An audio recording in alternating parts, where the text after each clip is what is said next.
on the top. Top of the world.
Guitars. I switched out the pickups, I switched out the bridges, I did everything I possibly could. The last thing I'm going to do is I'm going to get some really nice tuners for that bass, because I split the signal on the bass rig here, so this is like a separate bass connected to here, but this amp has effects in it, so when bass players come down, they could, and there's 8 different bass amps in here, so this is like a 10-inch speaker that blows effects out of it, and this is 200 watts, and I took the 210s and I put it into some guy owed me money forever, so he gave me this Peavey with a 15 in it, and it's actually a PA speaker, but I daisy-chained another speaker out and I connected the 15, so I got 15 210s coming out of 200 watts, then I got 40 going custom into a special voice 10.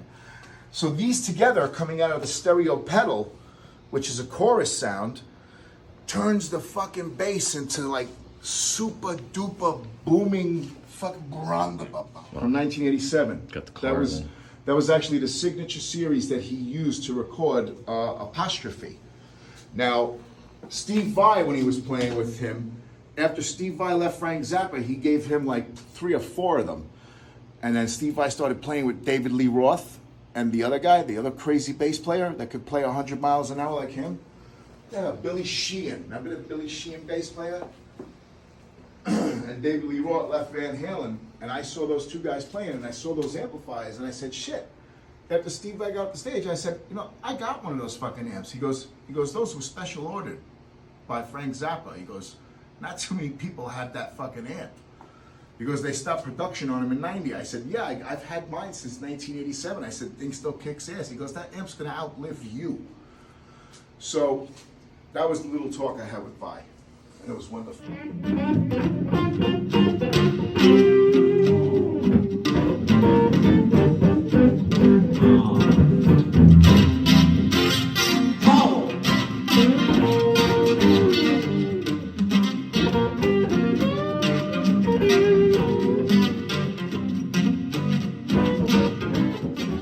Of a rock signal. When I hit the wah, though, it gets a little more dynamic, right? See, the Morley, it's so switchless, so you hit it and it activates. You turn it off, it's not there. Right? When you hit it, you step on it, it turns on itself.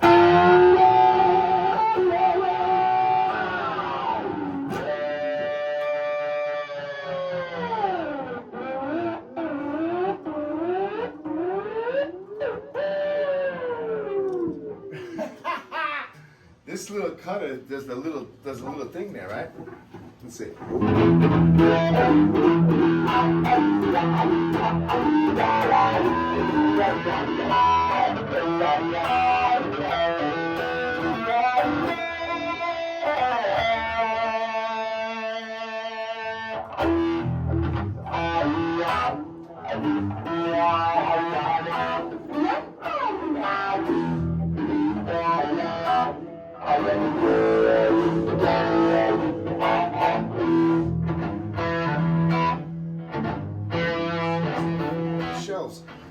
And so many guys, when they see me do that, and I got like a hummingbird volume going on, they're like, how the hell you make that loud? I said, you gotta know how to turn these knobs right on these fucking crazy pedals, because you could do anything with this shit if you know what you're doing. And there's a lot of guys out there that don't know what they're doing. They step on these pedals and all of a sudden the amplifier turns into shit.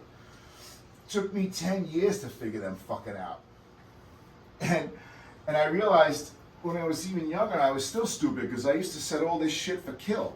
You don't have to do none of that. All you have to do is just control it through the wah pedal and rig your guitar right. You have to upgrade your shit, meaning most of the stuff they qualify, what they think is fucking rock and roll, you gotta pull that shit out of the guitar.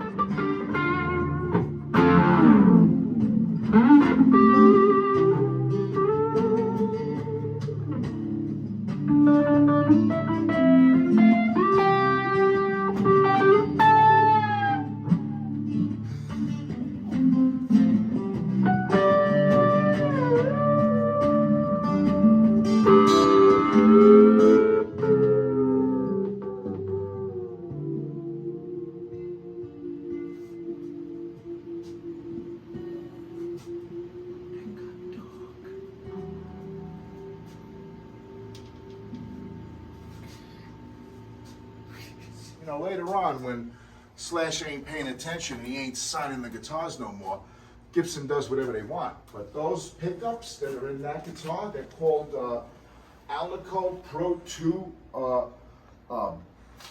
Buck Burster series. You stick that fucking thing in a stack and you're already more than 50% of the way.